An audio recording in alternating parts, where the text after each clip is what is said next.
Every morning across Canada, engines are destroying themselves from the inside, and the people who service them knew exactly how to prevent it. Not suspected, knew. The data has existed for decades. The solution costs less than a tank of gas per year.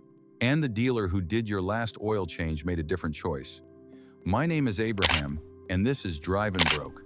Your engine ran dry this morning. Not empty, dry. For somewhere between 8 and 14 seconds after you started it. Every camshaft lobe, every rocker arm, every bearing surface in your upper valve train ran at 800 revolutions per minute with no oil film between them. The oil was in the pan. It was not moving through the galleries. It was not reaching the components that needed it most. And in Edmonton, Calgary, Winnipeg, and Saskatoon, where that vehicle sat outside overnight at -25 or -30, that oil was not behaving like oil at all. It was behaving like cold syrup forced through passages measured in millimeters. 8 to 14 seconds does not sound like much. Multiply it by every cold morning of every Canadian winter you have owned that vehicle and then tell me it does not sound like much. Study after study published through SAE International confirms that somewhere between 75 and 80% of total engine wear over a vehicle's lifetime happens in the first 60 to 90 seconds of a cold start before oil has fully circulated. That is not a fringe number. That is the mechanical reality of every engine ever built. The engineers who designed your engine knew this number. The legal team that wrote your warranty knew this number. The service advisor who filled your last oil change knew this number. What each of them did with that knowledge is the reason you are watching this video. That is the pattern. And it starts with the number on your oil cap. The number before the W is the only number that matters on a Canadian winter morning. A 10W, 30 at -25 does not flow like oil. It moves like cold syrup through galleries measured in millimeters. And the upper valve train, your camshaft lobes, your rocker arms, your lifters receives no pressurized lubrication for 8 to 14 seconds after startup. Metal on metal. Every morning, all winter. I pulled apart an engine 2 years ago that had been run on 10W, 30 conventional through 4 Edmonton winters by a driver who followed every interval on the sticker and never missed a single service. The cam lobes looked like someone had taken a grinding wheel to them. Smooth where they should have had surface, flat where they should have had a lobe profile. The driver had no warning, no noise, no light. Just a repair estimate for $7,400 and a service advisor who suggested the damage was probably just wear. It was not just wear, it was predictable, preventable, and profitable for everyone except the person who owned the vehicle. A 0W20 or 0W30 full synthetic reaches critical upper valve train components in roughly 2 to 3 seconds at -25 compared to 8 to 14 seconds for a 10W30. That is not marketing language. That is SAE J300 cold cranking viscosity data. The 0W rating means the oil has been tested and certified to flow at -35 before the engine fires. That gap, 3 seconds versus 14 seconds of metal-on-metal contact at 800 revolutions per minute, is the gap between an engine that is reliable at 200,000 kilometers and one that is heading toward $4,000 to $12,000 in upper valve train or bearing damage across 3 or 4 Canadian winters. The cost of switching to a 0W, grade full synthetic, is $12 to $18 more per oil change. The math does not need my help.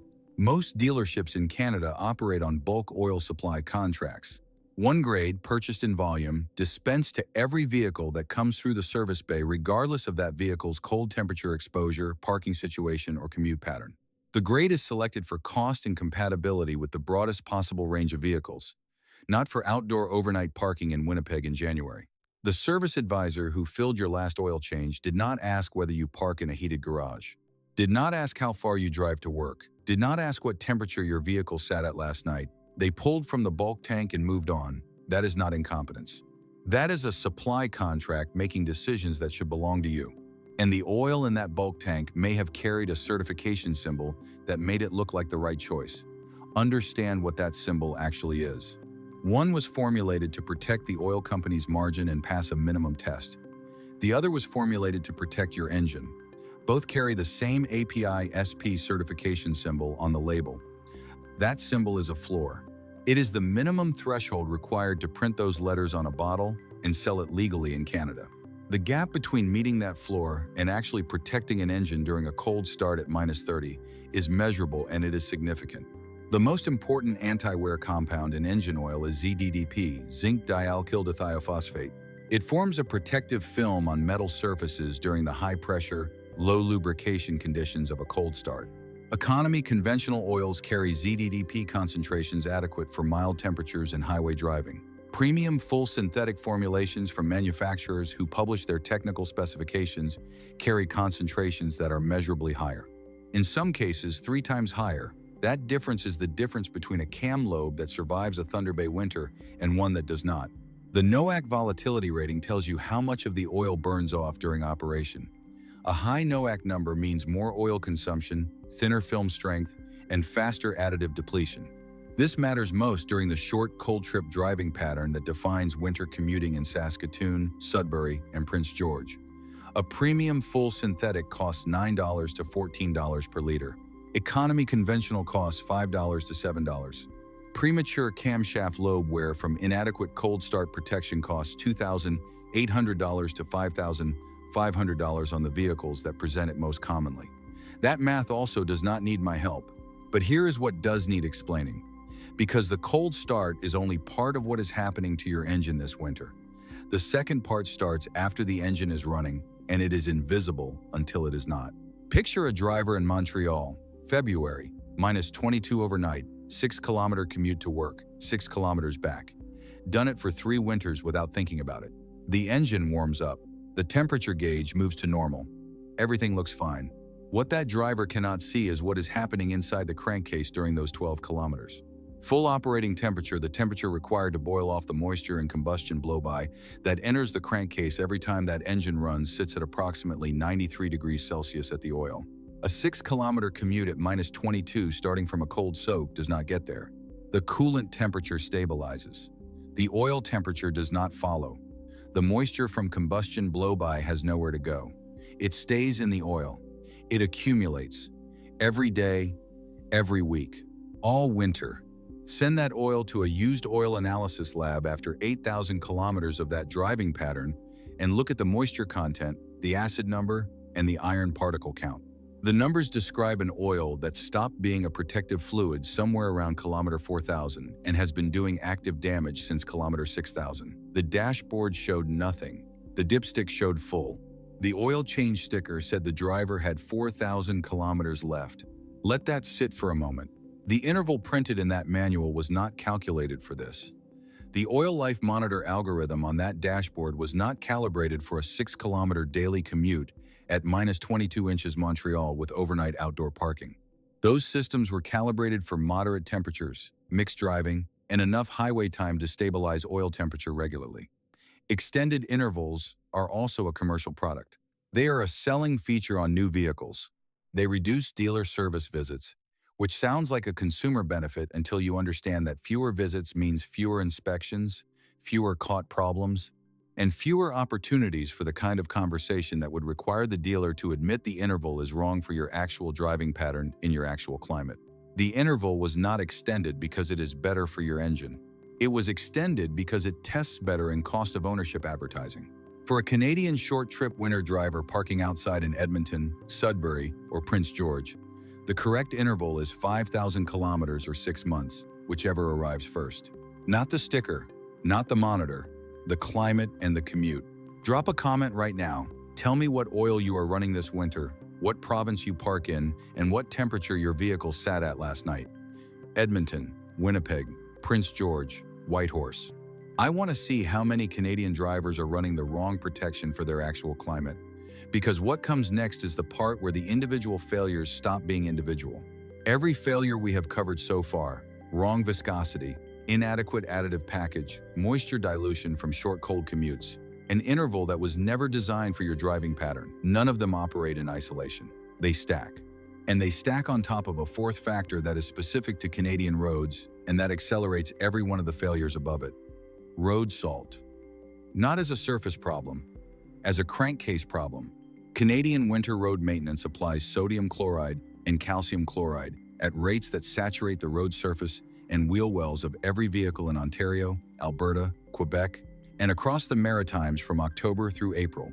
Those chloride compounds enter the engine environment through the PCV system. That is your positive crankcase ventilation system. Its job is to manage blow-by pressure inside the crankcase. In cold operation, the PCV valve on many common Canadian market engines restricts or partially freezes.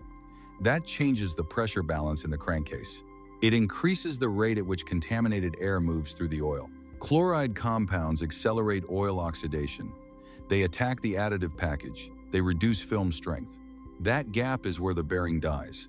Applied to oil that is already cold thickened, moisture diluted, and running past its effective service interval, chloride-accelerated oxidation creates a bearing environment where the oil film separating metal surfaces is thin, degraded, and losing protective capacity faster than any single factor could cause alone. The PCV system is a sealed emissions component. It is not on any standard inspection checklist at a Canadian Tire oil change. Most dealerships do not inspect it unless it has visibly failed or triggered a code. It is degrading your oil's protective capacity right now, and nobody at the service counter has ever mentioned it because mentioning it does not generate a billable repair at the moment it matters. It only generates one after the bearing is gone. Some of you just got angry. Good. Because this is where the cost becomes real. A spun bearing does not announce itself early. There is no warning light for the early stages of bearing wear. There is no gradual noise that builds over weeks and gives you time to plan. The first symptom most drivers notice is a knock, a deep rhythmic knock from the lower end of the engine. By the time you hear that knock, the bearing is gone. The journal surface may be scored. The crankshaft may be damaged. You are not looking at a bearing replacement. You are looking at a short block. In a 2018 to 2023 Canadian market half-ton truck or three-row SUV, short block replacement runs $6,500 to $14,000, depending on the engine, the labor rate, and what secondary damage the failure caused before it stopped. That bill arrives with no warning and no coverage, because spun bearing failure from wear is classified as a maintenance failure, not a manufacturing defect. The powertrain warranty your dealer presented as peace of mind was written specifically to exclude it. The manufacturer's engineering team identified this failure mode in pre-production testing. The legal team reviewed the failure timeline, how many winters of wrong oil at wrong intervals it takes to produce this outcome, and wrote the warranty duration accordingly. The warranty was designed to expire before the engine does. That is not a coincidence of timing. That is actuarial analysis applied to your repair bill. Now here is where every failure in this video traces back to a single decision that was made before you ever sat in that driver's seat, before you signed the papers, before you drove it off the lot. The oil that was in that engine on day one was not chosen for you. Factory fill is selected for global production logistics, compatibility with assembly line tooling, and compliance with minimum certification standards across the broadest possible international market. A 2020 Ford F-150 with the 5.0-liter ships from the factory with a 5W20 specification and an oil life monitoring interval that can stretch to 16,000 kilometers under the right algorithm condition. A 2021 Honda CR-V ships with 0W20 full synthetic and an 8,000 kilometer interval. A GM half-ton with the 6.2-liter carries a 0W20 Dexos 1 Gen 3 requirement. Those specifications exist on a spectrum. Some of them are adequate for Canadian winter conditions. None of them were selected for a vehicle that will park outside in Saskatoon at -33, run 6-kilometer commutes for 5 months, and accumulate 14,000 kilometers per year almost entirely in the worst possible operating conditions for engine oil. The factory fill and the factory interval were both calculated for the globally distributed average vehicle owner. You are not the global average. You are parking outside in Whitehorse, and nobody who specified that oil has ever spent a January there. Here is the complete math. Switching to a 0W20 or 0W30 premium full synthetic and shortening your interval to 5,000 kilometers or 6 months in Canadian winter driving conditions costs roughly $220 to $380, more per year than economy conventional at a dealer-recommended extended interval. Over 5 years, that is $1,100 to $1,900 in additional maintenance spend. The upper valve train damage, bearing damage, and short block failure scenarios covered in this video cost $2,800 to $14,000 depending on the failure point and the engine. 5-year cost of correct maintenance, approximately $1,500 at the midpoint. 5-year cost of inaction, approximately $8,000 at the midpoint. That is a 5-to-1 return on a decision that requires one conversation at the service counter where you say the words 0W, full synthetic, and 5,000 kilometers and mean every one of them. The people who profit from you never having that conversation are not difficult to name. Oil companies that sell economy conventional on the strength of a certification floor set to accommodate their cost structure. Dealerships running bulk supply contracts optimize for margin per oil change, not engine protection per winter. Manufacturers whose warranty language was drafted around failure timelines their own engineering teams calculated in pre-production. Every one of those parties has a direct financial interest in you continuing to follow the sticker, trust the monitor, and assume the system was built to protect you. It was not built to protect you. It was built to extract value from you for as long as your engine holds, and then extract more when it stops holding. Subscribe. Because next week this channel goes inside the coolant system failure that is accelerating in Canadian market engines every spring thaw. It starts in October when the freeze-thaw cycling begins and does not present as a problem until a morning in May when the temperature gauge climbs past normal and keeps going. Every dealership in Ontario and Alberta is currently advising Canadian drivers to wait until their next scheduled service before addressing it. The engineers who design those cooling systems know exactly what 3 Canadian winters of freeze-thaw cycling and road salt do to the inhibitor package in conventional coolant. The warranty language around cooling system failure was written with that timeline in mind,